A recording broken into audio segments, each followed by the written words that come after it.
All right, good afternoon, everyone. Thanks for your patience. First off, let me say it's great to be back in the press briefing room. I would like to thank Mr. Tom Aston and the Defense Press Operations team here for all their hard work over the past 4 months to enable us to implement the long-needed renovations to the briefing room while also enabling us to continue our briefing cadence without missing a beat. Needless to say, there's a lot of work that goes on behind the scenes, so I know I speak for many here at OSD Public Affairs when I say how grateful we are for their efforts. I'd also like to thank our Pentagon Press Corps for your patience and flexibility, and we understand all of the logistical challenges that this renovation presented, and so we appreciate your understanding throughout the process. And finally, a huge thanks to the Department of the Air Force for allowing us to use the Airmen's Hall as our temporary briefing space. Turning to today's briefing, I do have quite a few items to pass along on the top, so once again, I will ask for your patience while I kick things off, and then I'll be happy to take your questions.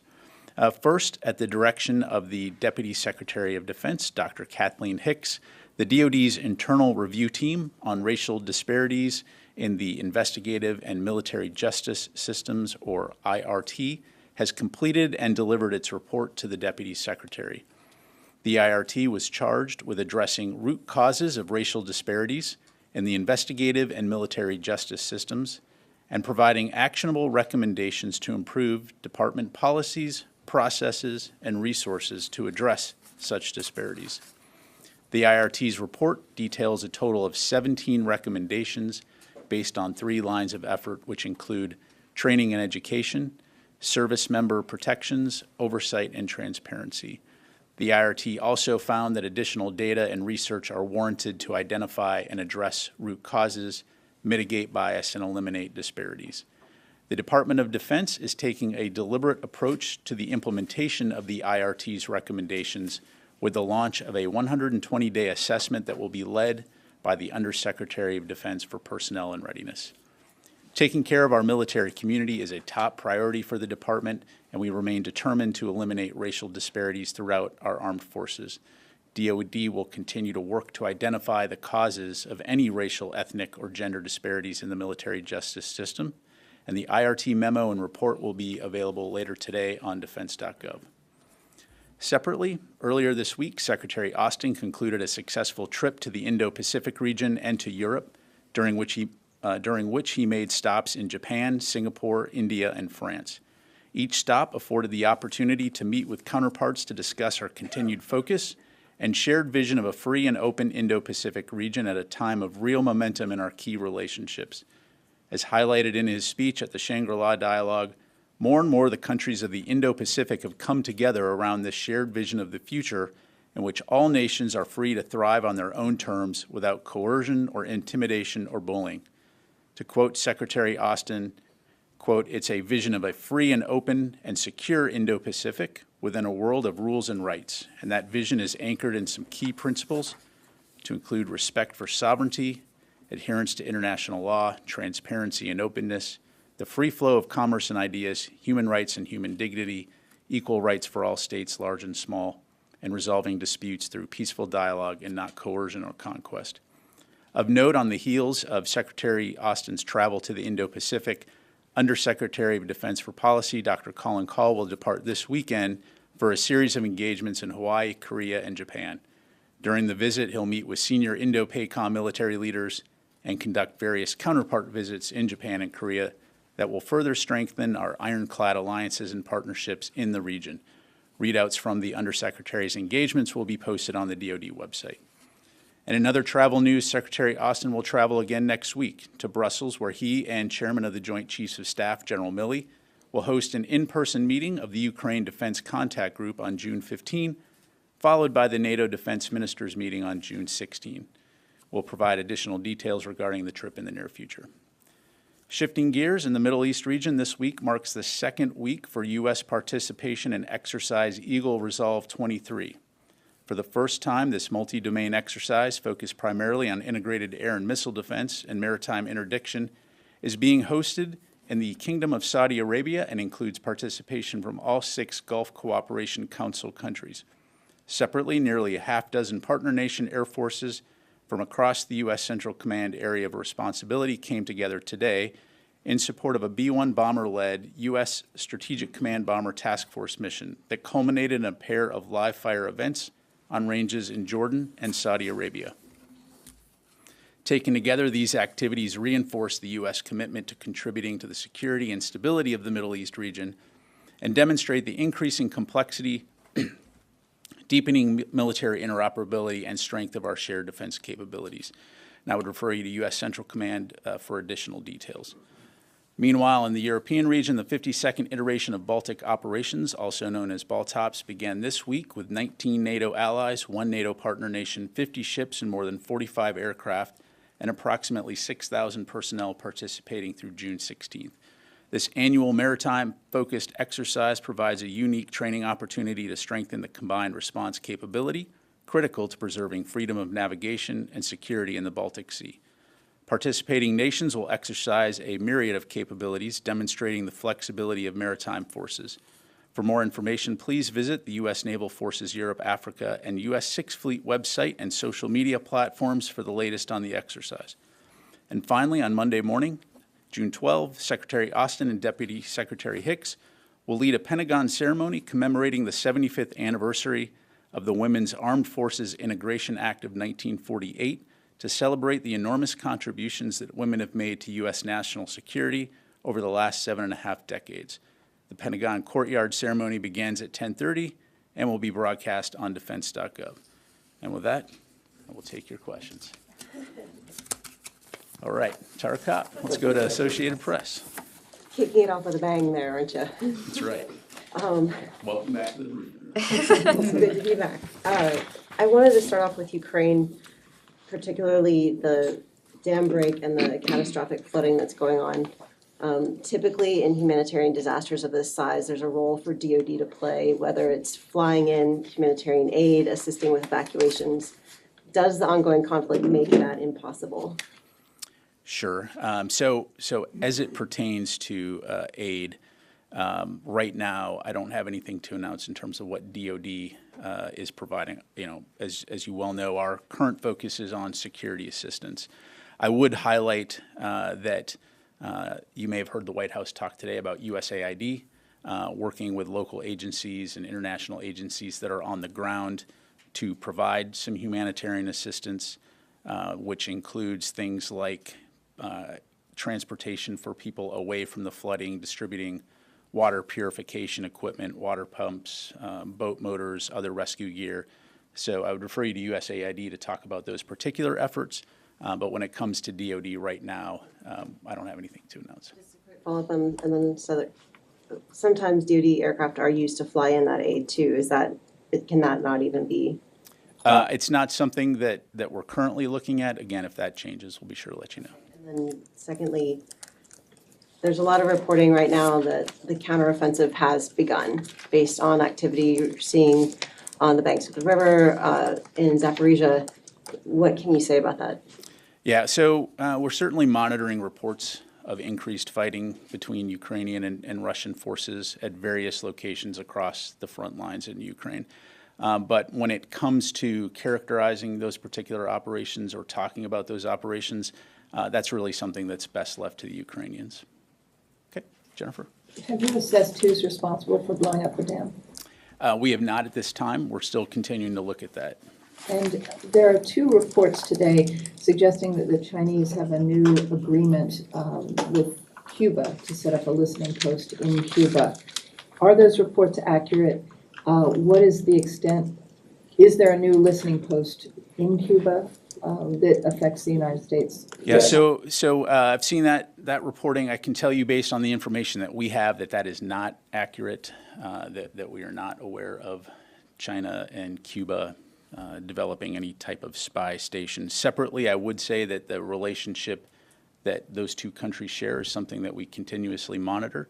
I would say that, as you've heard us say many times, China's activities, both in our hemisphere and around the world, any concerning activities are something that we will continue to watch closely. But in terms of that particular report, no, it's not accurate. Have you seen China set up any military base in Cuba? Or is there any plans afoot we've seen elsewhere in the region that they have? Yeah, none that I'm aware of at this time. Yep. Tom? Getting back to Ukraine, you can't talk about what Ukraine's doing. What about what Russia is doing? Are you seeing any movements of troops, shifts of troops, additional forces coming in along the front line? Yeah, Tom, so I appreciate the question. What I'm not going to do today is provide an operational update on ongoing developments on the battlefield. Clearly, Russia for some time has been building its defenses in Ukraine and in anticipation of a Ukrainian counteroffensive. And so, that's about as far as I'll go right now. As far as additional troops coming in, can you at least say you're seeing some? Beyond what we've seen in terms of, replacement forces, I'm not aware of any significant large number of additional Russian forces coming in, but of course, that's something we'll continue to keep an eye on. Okay? Yes, ma'am. Thank you so much, sir. First, for you, there has been some reporting that DoD and DTIC are experimenting with OpenAI. And so I wanted to hear a little bit more about how they're experimenting with those large language models and how they're managing the risks that we continue to hear about those emerging capabilities. Yeah, sure. So I don't have anything specific to provide on that. So let me take that question and we'll come back to you. Tell your CDAO to respond. That would be great. Okay. Second line of question. The Bolt Typhoon China-linked cyber attack that we've been hearing a lot about. How is DoD responding, if at all? And at this point, is it your assessment that it was contained to Guam? Yeah, when it comes to those kinds of activities as a matter of policy and for operation security, we're just not going to talk about what actions we may or may not be taking. Obviously, we take cybersecurity very seriously, but I'm just not going to go into details. Yes, ma'am. Thank you, and very happy to be back. It's good to be back. I just wanted to follow up on your response to Jen's question. So you said it's not accurate that China and Cuba are developing a spying base here. Are you aware of discussions about this, or are those reports completely just not accurate? Again, based on the information that we have, the report is inaccurate. Certainly, we know that China and Cuba maintain a relationship of sorts, but when it comes to the specific activities outlined in the press reporting, again, based on the information we have, that is not accurate. And then one question just on the F-16 training. I'm just wondering if you have any update on which countries are going to be providing support for training Ukrainian pilots on F-16s. And there was some reporting that F-18s may be involved as well. Is there any truth to that? And can you kind of give us an update? Yeah, in terms of any additional types of aircraft, nothing to announce on that front. As far as F-16 pilot training goes, no new updates to provide today. As we've talked about in the past, the Netherlands and Denmark have agreed to take the lead in terms of developing a training plan for Ukrainian pilots and maintainers. We do have several other allies who have said that they are interested in participating in that training. And so I think the last time we talked from the briefing room, that was a topic of discussion, actually that was before. So at the last Ukraine Defense Contact Group, that was a topic of discussion. We've got a contact group next week. I expect it will be discussed there as well. And so we should have more details in the relatively near future in terms of when, where, how. But at this time, nothing new to provide. Have any countries requested that they be able to transfer F-16s to Ukraine? Again, much more to follow in the future. Thanks. And go over here to Dan. Thank you. There's a new letter, a new push, bipartisan on the Hill, kind of circling back to the Pentagon, asking about ATACMS, trying to expedite Abrams moves, trying to expedite F-16 moves. Any reaction to that in general? And then separately, we're all watching, obviously, the wildfires affect a good portion of the East Coast at this point. Senate Majority Leader Schumer raised the point of having additional American firefighting capabilities assist Canada if they ask for it. Do you see a role for DoD in that, particularly possibly with the Guard that already does that on a state level? Yeah, thanks, Dan. So last question first. I'm not aware of any specific requests at this time. Obviously, firefighting is a capability that some of our forces, as you highlight the Guard, have provided support for in the past. but I'm not aware of any specific asks at this time. In terms of congressional requests for, or highlighting additional capabilities for Ukraine, I'm not going to get into specific conversations or requests between the Hill and the Pentagon, and we'll respond appropriately to Congress when and as those requests come in. But more broadly speaking, what I would tell you is nothing new to announce today in that regard. As we have been from the very beginning, we'll continue to talk very closely with our Ukrainian partners, with our allies, on what Ukrainians' most pressing needs are. And so, as we've talked about many times, we are committed to supporting them both in the near term and in the long term. And we'll continue to keep you updated as there are new developments on that front. Thank you. Yes, sir. Thanks. Liam Cosgrove with the Gray Zone. Quick question on the Kokova Dam explosion. So several European politicians have come out and were quick to blame Russia, saying, this is an example of Russian terrorism. But if you look at the context, the dam was in Russian-occupied territory. The Ukrainian Ecological League said this could leave Crimea without water for over a decade.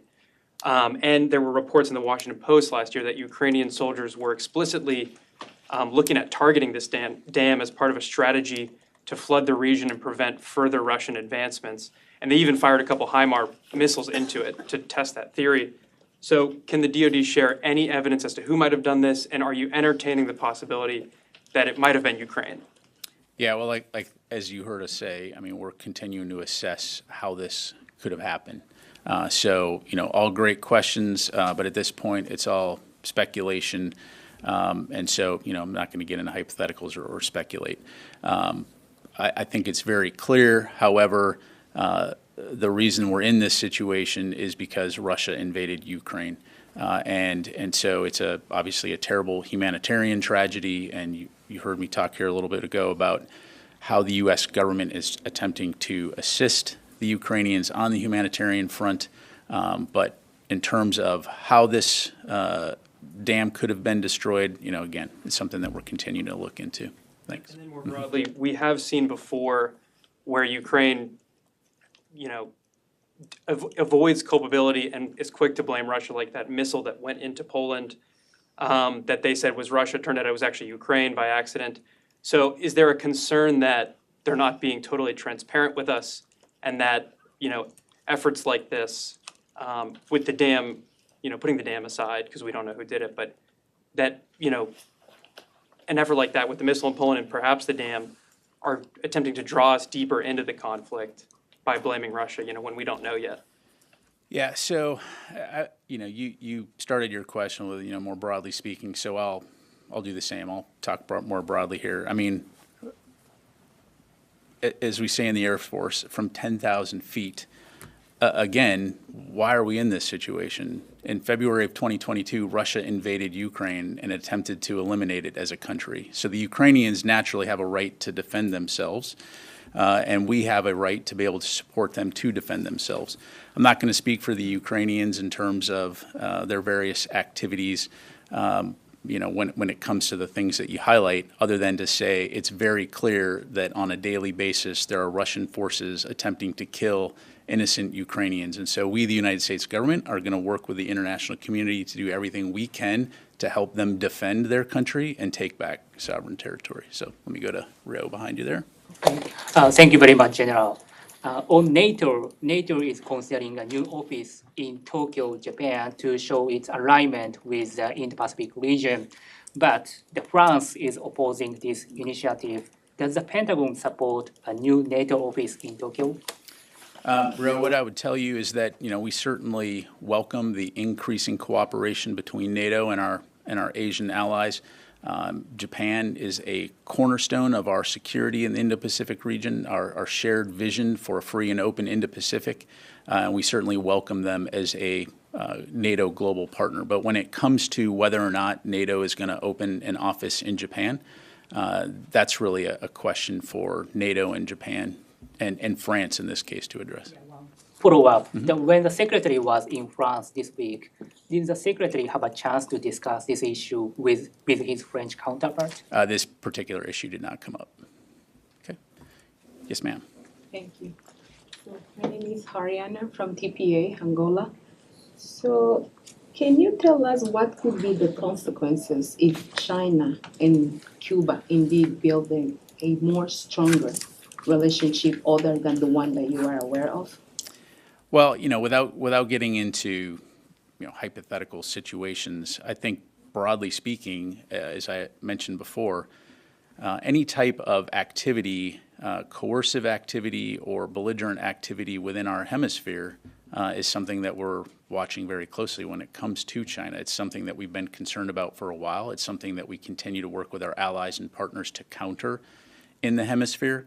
And so, again, without getting into hypothetical situations, it's something that we'll continue to take very seriously. In the beginning, you mentioned a few successful trip made by the Secretary. Is any upcoming visit of the Secretary to Africa? I don't have anything to announce on that front. Obviously, Africa continues to play a very important role when it comes to our partnerships and our national security interests. We have a lot of very valued partners throughout the African continent. And so when the opportunity presents itself, the Secretary certainly will look forward to that, but I don't have anything to announce right now. Thank you very much. Tony. While you were traveling last week, the nation came together on a debt ceiling agreement. Afterwards, Mr. McCarthy, the House Speaker, threw cold water on the idea of defense supplemental to overcome the $886 billion national security cap. He became the latest politician to invoke the fact that the Pentagon has failed 5 audits in a row. His point was, they failed 5 audits in a row, you don't think there's waste. This has become a recurring theme among members. He's the highest ranking, we bring it up again.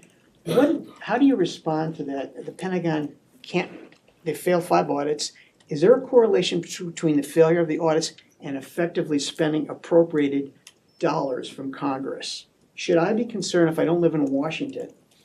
You fail 5 audits and you're wasting my money, you're getting more money every year. Yeah, thanks, Tony. So a couple things. So first of all, when it comes to audits, I would tell you that the department welcomes the scrutiny and the transparency that audits provide.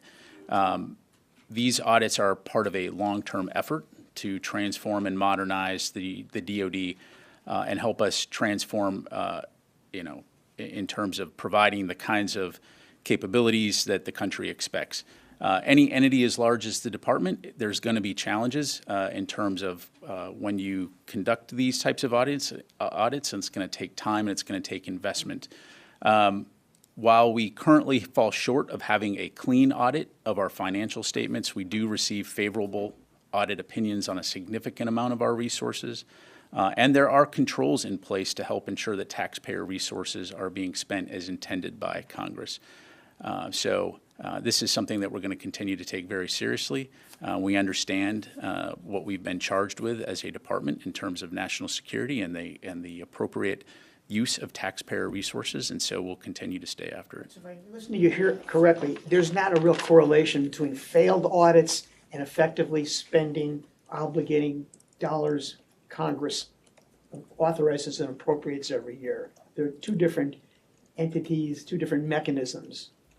Right. I mean, again, when it comes to managing the resources of the department, again, we're going to do everything we can to effectively manage and spend those dollars.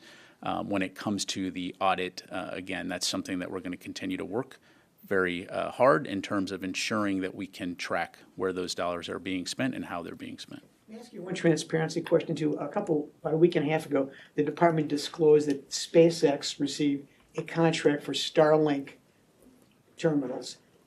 They refused. Your body refused to even allow how much of it was the contract was worth. Can you go back and revisit that?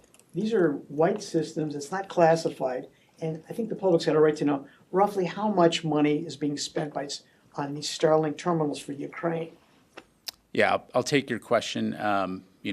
As you've heard us talk about, for reasons of operational security and due to the critical nature of satellite communication systems, it's just something that we're just not able to get into details at this time. Yeah, but dollars are different than technologies and how many and where they're being placed. That's all I want to know. Yep, no, understand. Thank you. Okay. Time for a few more. Let me go to Tom. Thanks. Welcome, Pat, back from your trip. 2 follow-up questions, please. Putting on your Air Force hat again, as you said, from 10,000 feet. Follow up on Laura's question regarding F-18s. From an Air Force point of view, what would they bring to a conflict like Ukraine?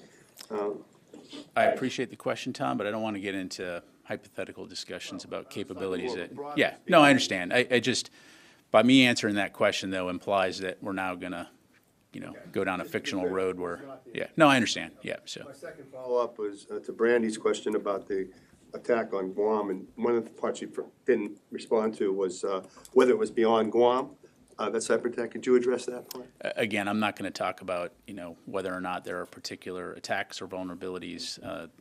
That's our policy when it comes to any type of cyber activities, and, yeah, thanks very much. Yes, sir. Noah Robertson with the Christian Science Monitor. Thank you. President Zelensky said earlier in an interview that humanitarian rescue workers were being shot at by Russians as they tried to do work in the flooded area in the south of the country. Can you confirm that and offer any more details if so? Unfortunately, I can't. I just don't have that level of detail. Thank you very much. Okay. Go to the last 2 questions yet. Thank you. Quick question on North Korean so-called space launch. What is the current DoD's assessment on how soon North Korea is prepared for conduct the next launch? I mean, does DoD assess that it's technically possible for them to conduct the next launch very soon? Yeah. So I'm not going to get into any discussion of intelligence that we may or may not have on that front. I mean, as you know, the North Koreans have stated their intent to do that. You heard multiple leaders, to include U.S. and international leaders, to include Secretary Austin from Singapore, condemn North Korea's recent launch. It's destabilizing. It is in violation of UN Security Council resolutions. And so, again, we'll continue to stay in close consultation with our Republic of Korea and Japanese allies, as well as other allies and partners throughout the region, to continue to discuss this situation and continue to work together to deter potential aggression. Yes, sir. Last question. Thanks. So last week, the Pentagon rolled out a policy that was aimed at banning drag shows on military installations. What message does the Secretary hope service members take away from this policy change, especially in light of the fact that it came at the start of Pride Month? Yeah. So first, let me just reiterate up front that DoD recognizes June as LGBTQI plus Pride Month, and that we are very grateful for and acknowledge the many contributions of service members and DoD civilian employees from the LGBTQI plus community who serve our country. And as you well know, those of you who've covered DoD, we conduct special observance months to recognize the continuous achievements of all Americans and to American culture for increased awareness, mutual respect, and understanding, to include Pride Month. When it comes to drag shows, however, I would take exception. This has been a longstanding policy in terms of activities like this, that DoD will not host drag events at U.S. military installations or facilities. We became aware of the drag events during an April congressional hearing that there were a drag event scheduled to take place at DoD installations and facilities. And so, again, the Secretary advised that the Department will not host such events. And, drawing on my, just as a quick follow-up, drawing on my own Navy background, I know, crossing the line ceremonies, for example, feature one of the elements is oftentimes male sailors dressing in female garb. Does the policy go so far as to address activities like that at the unit level? So again, what we're talking about here is using DoD installations and facilities to host these type of events. And so, per DoD joint ethics regulations, certain criteria must be met for persons or for organizations acting in a non-federal capacity to use DoD facilities and equipment. So hosting these types of events in federally funded facilities is inconsistent with regulations regarding the use of DoD resources. Okay. Thank you very much, everybody. Appreciate it.